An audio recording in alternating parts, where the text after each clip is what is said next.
Banyak orang di zaman ini pun gak bisa lagi berharap. Takut Romo kalau saya berharap tinggi-tinggi, takut kecewa. Salam damai sejahtera saudara-saudara terkasih pecinta firman Tuhan. Berjumpa kembali dengan Bible Learning with Father Joseph edisi masa Advent. Senang rasanya saya menyapa Anda untuk memulai perjalanan masa penantian kita. Advent artinya masa penantian. Kita harus tahu siapa yang kita nantikan. Yang kedua, bagaimana kita mempersiapkan diri selama masa penantian ini. Tetapi jangan hanya berhenti sampai di situ. Kita harus tahu apa kuasa ilahi yang bekerja dalam diri kita selama masa penantian. Bagaimana masa Advent, rahmat yang disediakan Tuhan buat kita sungguh-sungguh merubah kehidupan kita. Pelan-pelan hari demi hari dalam proses panjang dalam lika-liku kehidupan, bagaimana Advent mempersiapkan kita menyambut Sang Juru Selamat. Ini menjadi penting luar biasa karena saya sangat mengharapkan nanti di malam Natal, di hari Natal, ketika kita saling mengucapkan Selamat Natal bukan sekedar sebuah formalitas belaka. Ketika kita mengucapkan Selamat Natal, betul-betul lahir dari sebuah sukacita, hidup baru bersama Tuhan Yesus yang lahir. Saudara-saudara terkasih, apakah Anda tahu bahwa masa Advent membuat kita semakin kuat dalam segala lika-liku kehidupan kita? Saya ambil contoh lagi-lagi buah. Anda bisa lihat ada 2 jenis buah di tangan saya. Yang satu kuning keemasan, wah kayaknya sedap sekali, enak sekali. Sementara yang di tangan kiri saya ini ada salak. Nah, Anda pasti bisa membayangkan dengan sangat mudah perbedaan antara salak dengan pisang ini. Kalau salak bentuknya jelek, lalu juga kasar sekali, tajam. Sementara si pisang ini, wah bagus, kuning keemasan, juga mulus. Tetapi saudara-saudara terkasih, kalau kita lihat lebih dalam lagi, pisang sejak dia muncul, dia ada di atas tanah. Dia makanya bersih, dia makanya cantik gitu. Sementara salak ketika dia muncul, dia ada di atas tanah, bahkan bersentuhan dengan tanah. Maka salak menjadi buah yang kasar. Tetapi saudara-saudara, kalau kita bandingkan buah ini, kalau saya tekan saja dengan sebuah tekanan yang nggak kenceng-kenceng banget. 1, 2, 3. Lihat saudara-saudara, buah salak ketika saya tekan, dia tidak berubah bentuk. Karena dia sangat kuat dan kokoh. Tetapi kalau pisang, saya tekan saja sudah langsung bonyok seperti ini. Saudara-saudara terkasih, hidup kita yang penuh tantangan, hidup kita yang harus merangkak dari bawah, masalah-masalah dalam kehidupan kita sebetulnya membawa kita menjadi pribadi yang kuat, mampu menghadapi tantangan demi tantangan yang ada di hadapan kita. Nah, saudara-saudaraku yang terkasih, selama masa Advent kita ditemani oleh 4 lilin Advent. Apakah Anda tahu bahwa 4 lilin Advent ini bukan sekedar jumlahnya 4 atau supaya genap seperti itu? Tidak. Setiap lilin Advent punya nama dan punya maksud yang membantu kita untuk apa yang mau kita renungkan selama perjalanan kita menanti kedatangan Yesus Kristus. Lilin yang pertama namanya profesi candle atau lilin para nabi. Karena dalam bacaan-bacaan misa diungkapkan soal harapan. Para nabi dalam perjanjian lama berbicara soal harapan di masa depan. Jadi para nabi bukan sekedar menubuatkan tentang penghukuman, tetapi juga menubuatkan terlebih-lebih soal harapan. Apa yang bisa diharapkan oleh umat manusia dalam hidup mereka, dalam perjalanan mereka menuju Allah. Sementara lilin yang kedua namanya Bethlehem Candle, lilin Bethlehem. Bethlehem adalah kota yang penuh dengan kedamaian, sumber berkat. Maka kalau minggu pertama yang ditekankan adalah soal harapan, minggu kedua soal damai. Berarti nanti di minggu kedua Yang harus kita usahakan adalah rasa damai. Yang ketiga namanya shepherd candle, yaitu lilin para gembala. Di mana di minggu ketiga kita diajak untuk memiliki sukacita yang luar biasa dalam menyambut kedatangan Tuhan Yesus yang semakin mendekat. Sementara lilin yang keempat adalah angelic candle. Di minggu yang keempat kita diajak untuk mendalami tema cinta. Nah, saudaraku, dalam video kali ini izinkan saya untuk mengangkat tema harapan sebagaimana yang disimbolkan oleh profesi candle atau lilin para nabi. Nah, ada sesuatu yang menarik saudara-saudara yang digali oleh bacaan liturgi gereja soal minggu pertama yang menitik beratkan pada tema harapan.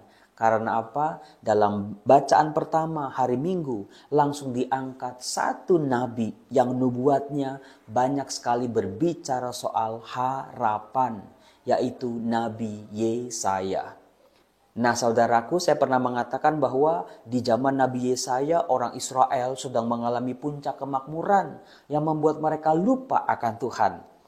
Nah, nubuat Nabi Yesaya pada waktu itu berbicara soal hukuman. Bahwa kalau mereka tetap seperti itu, mereka melupakan Allah nenek moyang mereka. Mereka melupakan Allah yang menjadi kekuatan mereka. Mereka akan dihukum. Mereka akan hancur-hancuran. Nah, yang luar biasanya adalah nubuat Nabi Yesaya betul-betul terjadi. Nah, ketika orang-orang Israel ini sedang dalam situasi penghukuman, hancur lebur, mereka sama sekali kehilangan harapan. Luar biasanya saudara-saudara yang kehilangan harapan akan masa depan yang lebih baik bukan cuma sekedar orang Israel di ribuan tahun yang lalu saja. Banyak orang di zaman ini pun takut, cemas, khawatir. Gak bisa lagi berharap, takut untuk berharap. Takut Romo kalau saya berharap tinggi-tinggi, takut kecewa. Saudara-saudaraku yang terkasih, apapun lika-liku kehidupan kita, seberat apapun, semenyeramkan apapun jalan yang kita lalui, jangan sampai kita kehilangan harapan. Karena inilah yang mau digali selama masa Advent ini. Jangan sampai iman kita kehilangan harapan. Nah, nubuat Nabi Yesaya menceritakan bahwa peperangan yang terjadi di antara bangsa-bangsa pada waktu itu yang membuat banyak kehancuran di muka bumi ini akan berakhir. Dikatakan begini, maka mereka akan menempa pedang-pedangnya menjadi mata bajak dan tombak-tombak menjadi pisau pemangkas.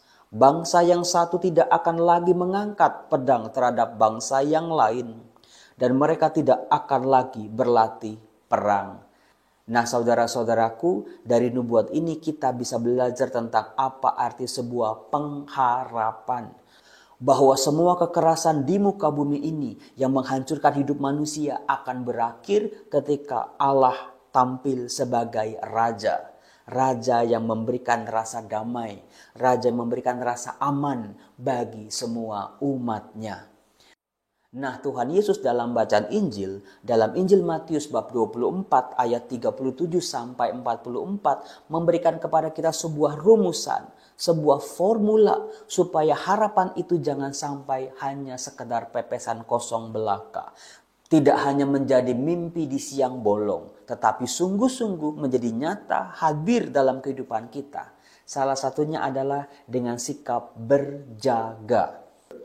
Tuhan Yesus mengajarkan para muridnya, berjaga-jagalah. Sebab kamu tidak tahu pada hari mana Tuhanmu datang. Nah, saudara-saudaraku, berbicara soal berjaga-jaga.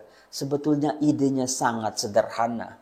Bahwa dalam masa Advent ini, sebagai orang beriman, hidup itu sebetulnya soal seni menjaga diri. Misalnya dari pagi sampai malam, dari bangun sampai tidur, kita ditantang untuk berjaga-jaga, hati-hati dengan kata-kata yang keluar dari mulut kita.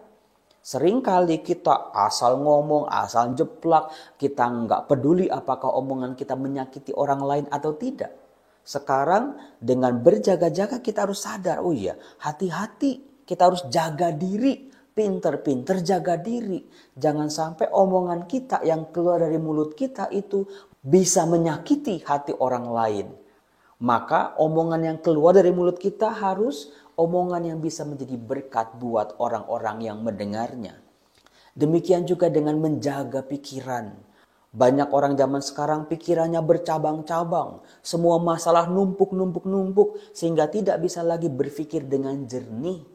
Pada akhirnya pikirannya pun jadi kacau. Saudara-saudara, pikiran juga harus dijaga.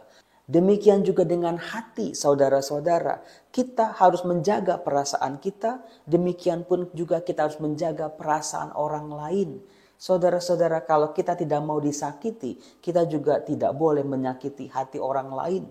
Kalau kita sakit hati kita oleh kata-kata, tindakan, sikap orang lain, maka kita juga harus bisa menjaga tingkah laku kita. Jangan sampai tindakan, kata-kata kita, sikap kita menyakiti hati orang lain. Demikian juga dengan tindakan kita sehari-hari. Apakah aku menjaga tindakanku?